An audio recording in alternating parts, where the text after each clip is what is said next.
So the UFC has blessed us with a beautiful UFC card this weekend. It's happening in the Apex, so that's how you know that shit's gonna be fire. We got Steve Garcia versus David Onama in the main event. We got Ante Delija versus Waldo Cortez Jr. in the co-main event.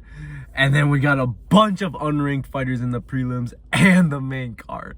Bro, the UFC is blessing us lately. Oh my God, this is the golden age. What a time to be alive. And on top of that, we have Gabriel Bonfim versus Randy Brown in the main event next week. That's also happening in the Apex. And then we also have Matt Schnell versus Joseph Morales. Who the fuck is Joseph Morales? Oh, great. And then this main card, the main event for this week, number 12 ranked versus number 13 ranked in the featherweight division in the world. David Onama versus Steve Garcia. Oh my God. Let me break down this card. Oh my God. Where do I even start? I guess I'll start in the co-main event. Sorry guys, I'm sorry I can't talk about the other. I'd have just too much to say if I talked about the whole card. So we'll just talk about the co-main event and the main event. Co-main event. So great. I can't fucking wait. Ante Delija versus Waldo Cortez Jr. Man, Waldo Cortez Jr. just fought Sergey Pavlovich, and Sergey Pavlovich just hasn't looked the same. Man, since that Tom Aspinall KO, everyone wants to say Tom Aspinall's a quitter and shit. And that MMA Joey says scrub, quote unquote scrub.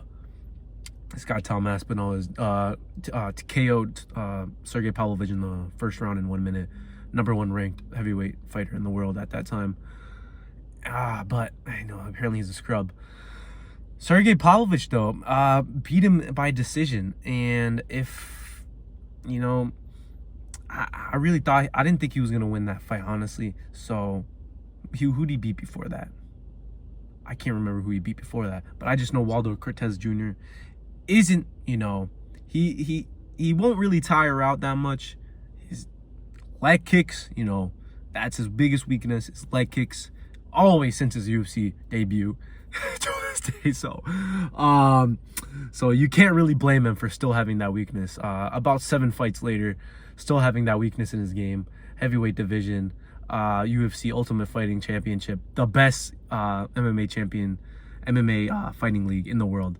You can't expect him to, you know, look at his mistakes 7 fights later and then actually, you know, do good shit.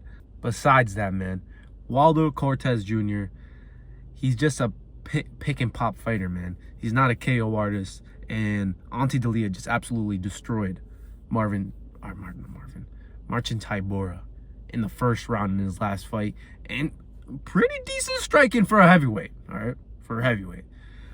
Decent striking. He trains with Tom Aspinall. And if you train with Tom Aspinall, man, you got to be a good fighter, bro, to be honest. Because Tom Aspinall's not a scrub. But yes, I am picking Ante Delija by round 1 KO. I think he's going to sleep him in the first round. Waldo Cortez Jr., I think it's due time. I think he's due for a fucking KO with his sloppy striking and his no leg kick defense. I think it's time he actually got KO'd by a decent heavyweight. So I thought it was going to happen in the Sergey Pavlovich fight, but he hasn't been the same since Tom Aspinall, the scrub guy who fucking KO'd him in the first round. But main event though.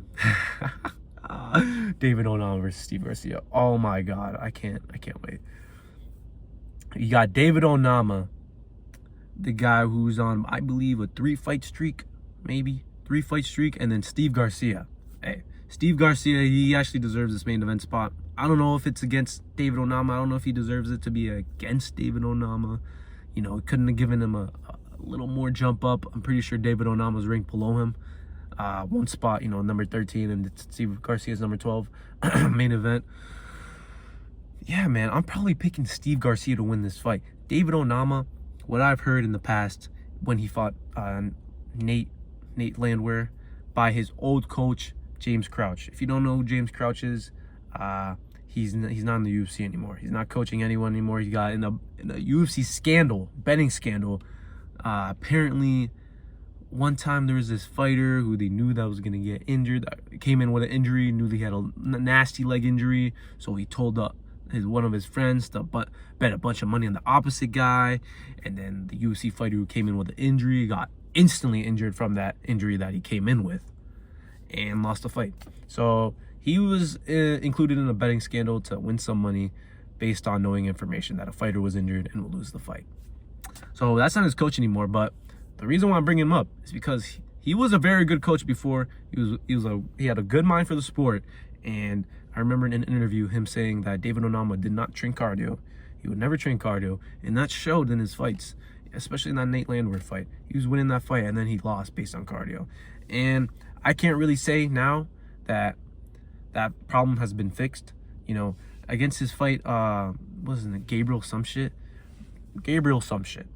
I know his first name is Gabriel. He's Brazilian. He fought him. He low-key destroyed him. He kind of destroyed him. He knocked him out a bunch of times, and then I believe he TKO'd him in the second round.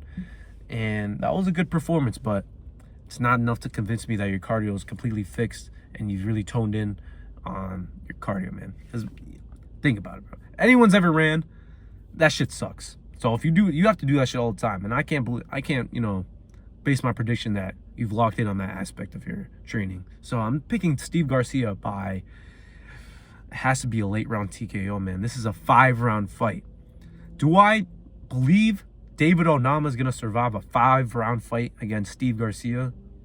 No, man. I don't believe that at all. I'm picking Steve Garcia by round 3. Round 3 TKO.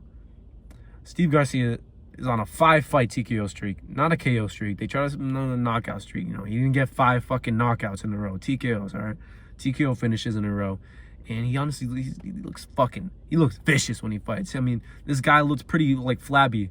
You know, you wouldn't expect this guy to fight, but this guy rips some nasty fucking shots. So I'm picking Steve Garcia by round 3 TKO. And, you know, we are in line for some amazing cards, especially next week. Gabriel Bonfim versus Randy Brown. I'm pretty sure Randy Brown's not even ranked, so oh my god, amazing. The Dawn has spoken, though.